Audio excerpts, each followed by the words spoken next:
कुछ करिए, नस नस मेरी खोले, हाय कुछ करिए, कुछ करिए, बस बस बड़ा बोले, अब कुछ करिए। ओ कोई तो चल जिद फड़िए, तू बेतरिए या मरिए, हाय कोई तो चल जिद फड़िए, तू बेतरिए या मरिए। चक दे इंडिया, चक दे इंडिया, चक दे इंडिया, चक दे इंडिया।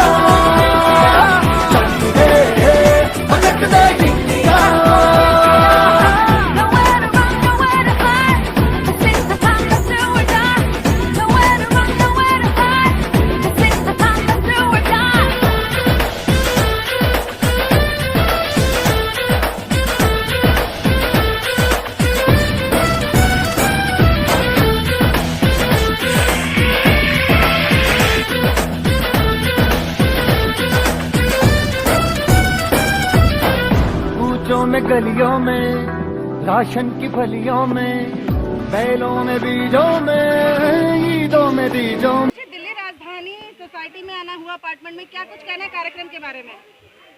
मेरा पहली बार आगमन हुआ है दिल्ली राजधानी सोसाइटी में, लेकिन मैं अचंभित हूँ, आश्चर्यचकित हूँ कि सोसाइटी ने इतना जागरूकता दिखाई है कि बच्चों के लिए बैडमिंटन कोर्ट का आरंभ किया।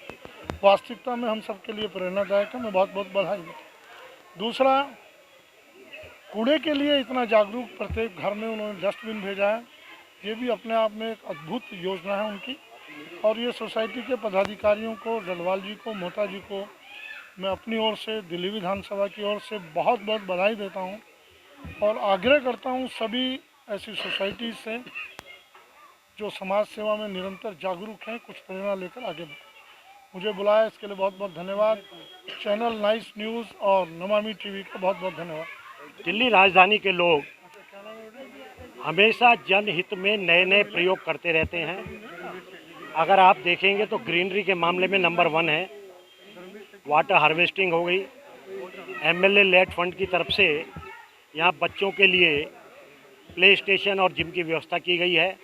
और अब इन्होंने सबसे आगे बढ़कर जो इस कोर्ट का निर्माण किया है, मैं ये समझता हूँ कि जो देश के और दिल्ली के जागरूक नागरिक जिस प्रकार से कार्य कर रहे हैं, उससे देश प्रगतिशील होगा और आने वाले समय में जो पूरे देश और दुनिया में हमारे जो बच्चे हैं वो स्पोर्ट्स में भी हमारा नाम ऊंचा करेंगे।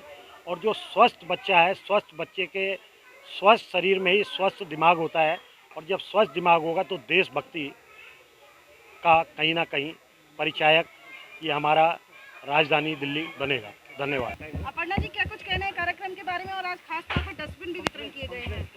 मैं सबसे पहले आपके चैनल्स के माध्यम से दिल्ली राजधानी की सब प्रबंधक समिति, डंगवाल साहब, मोहता जी और सभी लोगों को बहुत बहुत बधाई देना चाहती हूँ कि उन्होंने सिंथेटिक टर्फ का एक कोर्ट बनाया है और बच्चे यहाँ पर निश्चित रूप से सुविधा का लाभ उठाएंगे। और जैसा हमारे विधानसभा अध्यक्ष ने यहाँ पर कहा भी कि वो दिल्ली डायरेक्ट एजुकेशन से कोर्ट भी भेजेंगे, तो मैं उम्मीद करती हूँ कि जल्दी वो सुविधा भी इन बच्चों को मिलेगी, ताकि ये लोग इंटरनेशनली जाकर दिल्ली राजधानी का और अपनी दिल्ली राजधानी का नाम दोनों रोशन कर सकें। इन्होंने यहाँ पर माइक्रो मैनेजमेंट जो वेस्ट के लिए है, उसके लिए कूड़े के डस्टबिन जो बांटे अलग अलग करने के लिए वेस्ट सेग्रीगेशन एट सोर्स, जो हम भी चाहते हैं कि सेग्रीगेशन कूड़े को आज ओन करने की ज़रूरत है, मैनेज करने की ज़रूरत है, जिसके लिए मैं पूरे निगम की तरफ से इनका बहुत बहुत धन्यवाद करती हूँ। और मैं उम्मीद करती हूँ कि हम साथ में मिलकर बहुत अच्छा कार्य करेंगे। आभारी हूँ श्री राम निवास गोयल जी का, ओम प्रकाश शर्मा जी का, अपर्णा जी का, जो इतनी भयंकर गर्मी में यहाँ पर हमें आशीर्वाद देने के लिए पधारे हैं। और मुझे उम्मीद है कि जो हमारी निवेदन किया हमने, कम से कम सोलर पैनल के लिए, उस पर ज़रूर व्यवस्था होगी।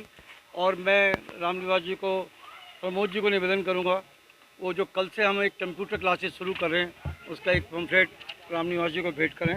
कुछ कहना है प्रोग्राम के बारे में? आईपैक सोसाइटीज़ महासंघ का अध्यक्ष होने के नाते मैं दिल्ली राजधानी कोऑपरेटिव ग्रुप हाउसिंग सोसाइटी की पूरी मैनेजिंग कमेटी को बहुत बहुत साधुवाद देना चाहता हूं कि उन्होंने बच्चों के लिए इतना बढ़िया एक बैडमिंटन कोर्ट तैयार किया है जो इंटरनेशनल स्टैंडर्ड का है। अब आगे आने वाली छुट्टियां भी आ रही हैं, बच्चे उसका बहुत बहुत इस्तेमाल करेंगे। और उन्होंने बच्चों के बारे में सोचा और आज एक बहुत ही नायाब उन्होंने कार्यक्रम किया है कि पूरी सोसाइटी के हर घर में डस्टबिनों का वितरण किया जिसमें सूखा और गीला कूड़ा अलग अलग किया जा सकता है। तो ये माइक्रो मैनेजमेंट जो उन्होंने सॉलिड वेस्ट का किया उसके लिए भी मैं उनको बधाई देना चाहता हूँ और उनसे जो हमारी सोसाइटी और जो रह गई हैं उनको भी प्रेरणा लेनी चाहिए, इसी प्रकार के बच्चों के स्वास्थ्य के लिए और अपने स्वास्थ्य के लिए कार्यक्रम करें। उन्होंने आज बहुत अच्छा कार्यक्रम किया, उनका अनेक बार साधुवाद।